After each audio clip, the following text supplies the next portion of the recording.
Okay, back to PowerPoint.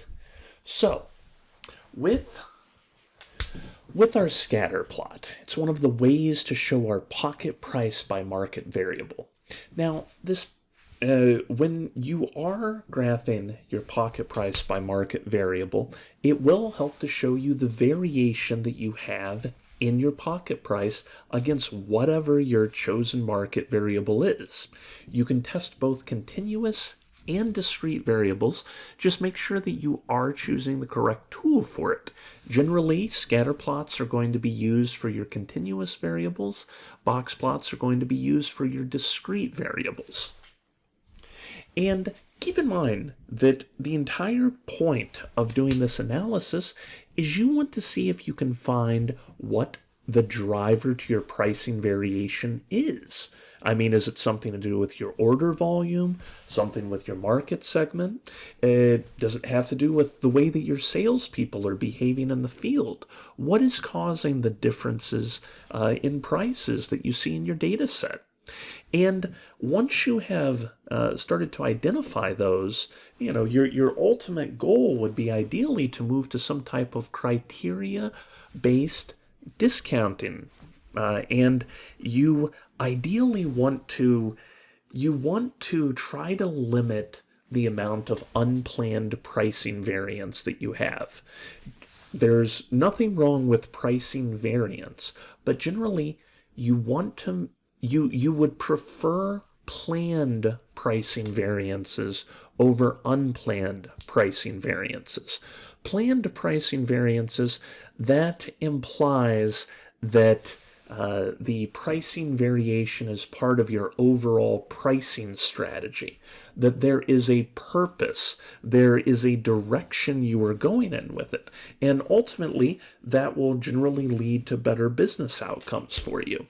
But on the other hand, unplanned pricing variances, those you generally want to try to limit, generally because it means that that discount that you're giving, perhaps that discount isn't strictly required for that particular customer, for that particular product. But the only way to be sure is to actually graph your data, visualize your data. See if you start to notice any type of trend. For instance, in this scatter plot you see here, you can see that it does appear as though there is a downward slope to the data. As the customer's annual purchase volume increases, the price that is captured begins to decrease, which does make sense. I mean, offering price discounts on the basis of volume, that is very, very common. And what you could go from just recognizing the trend to actually beginning to place floors for these transactions. Begin to recognize that maybe for this given volume, the price should not come down this limit. And this is what this is. Essentially, in this case, 3 different tiers to where the price cannot go below this red line for this given volume. If you want a price below this red line, you're going to have to increase your volume. So that's really what this is all about, just trying to create some actual rules, some standards for where your price discounts are being offered. And you can do this analysis against really any of your marketing variables. Once again, just be sure that you're using the correct tool. If it's a continuous variable, use a scatter plot. If it's a discrete variable, use a box plot. But dig into your data, see what you find. Some of the relationships you find may surprise you. So the only way to check is to actually look. So, with that being said, that is all the information I have for you today. Thank you so much for your time and your attention.